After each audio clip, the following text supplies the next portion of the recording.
ओम नमः शिवाय। जय महाकाल।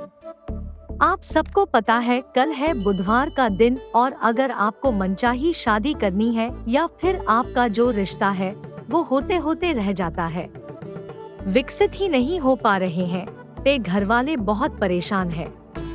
पूज्य गुरुजी की कथा सुन सुनकर आपको बहुत अच्छे समझाने की कोशिश कर रहा हूँ। बस आपको 2 सुपारी को लेना है और छोटा सा उपाय करना है, लेकिन कैसे करना है उपाय समझाऊंगी। सबसे पहला काम, वीडियो को लाइक कर दो और आवाज मेरी पहली बार सुन रहे हैं तो चैनल को सब्सक्राइब करना, ठीक है। कौन कौन सी चीज की हमें जरूरत है? आपको एक लोटा लेना है, आप कोई सा भी लोटा ले सकते हैं, छोटा या फिर बड़ा तांबे का लोटा लेना है। क्या लेना है? तांबे का लोटा लेना है। अब आगे बढ़े।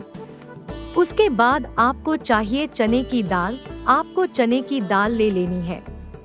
कितनी दाल लेनी है? आपको उतनी दाल लेना है कि जितना आपका कलश को भर पाते हैं। अब आगे बढ़े। उसके बाद आपको 2 सुपारी की जरूरत है, जो पूजा पाठ में इस्तेमाल होती है, वही 2 सुपारी की हमको जरूरत है। उसके बाद आपको 2 सिक्के चाहिए। अब वो सिक्का 1 रुपया का हो सकता है या 2 रुपए का हो सकता है या 5 रुपए का या फिर 10 रुपए का, आपकी जितनी इच्छा हो आप ले सकते हैं। अब आपको लोटे में 2 ही सिक्का डालना है। उसके बाद आपको एक छोटा सा पीला कपड़ा ले लीजिएगा। वो पीला कपड़ा नया हो पुराना हो कोई दिक्कत नहीं चलेगा, लेकिन कलश होना चाहिए। ये कलश बिल्कुल नया होना चाहिए थी। अब समझो ये कलश में आपको इसमें जल नहीं भरना है।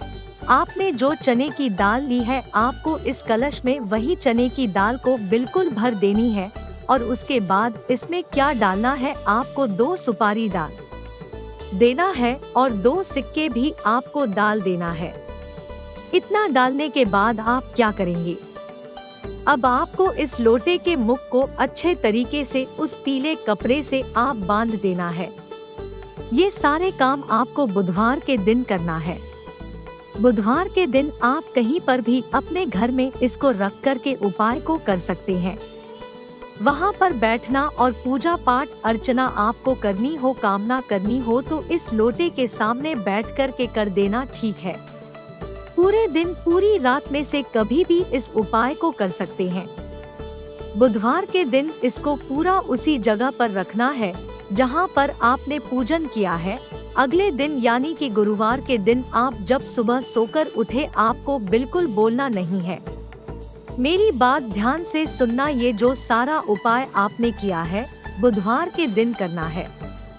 गुरुवार के दिन क्या करना है, यानी बृहस्पतिवार के दिन सुबह आप जब सोकर के उठे, किसी से बोलना नहीं है, चुपचाप जाके नहा करके आना है। और नहाने के बाद आपको इस कलश के सामने फिर से बैठना है, पूजन अर्चना करनी है, जैसे आपकी इच्छा हो पूजन अर्चना करना। उसके बाद इस कलश को उठाना और लेके जाना। जो भी ब्राह्मण, जो भी पंडित आपके घर के आसपास रहते हो, किसी मंदिर में रहते हो, वहाँ पर ले जाकर के अपनी कामना से ब्राह्मण जी को आपको इस पूरे कलश को दे देना। चुपचाप, आपको बिल्कुल बोलना नहीं है। पंडित जिसे आप वहाँ पर देव, अगर वो पूछते हैं कहा, तो आप बता दे कि इसमें दाल है और जो है ये कलश कुछ दान देना है। मुझे इस तरीके से आप बोले, उनको भी मत बताएं कि मैं इसको क्यों कर रही हूँ, क्या है, किसी से भी नहीं बताना है। और इस उपाय को आपको कर ले तो कोशिश की है आपको अच्छा समझने की, बताने की। अगर अभी भी आपको समझ में नहीं आया, मुझसे पूछना हो तो नीचे कमेंट में जरूर पूछेगा, पूरी कोशिश करूंगी रिप्लाई करने की। हर हर महादेव। श्री शिवाय नमस्तुभ्यं।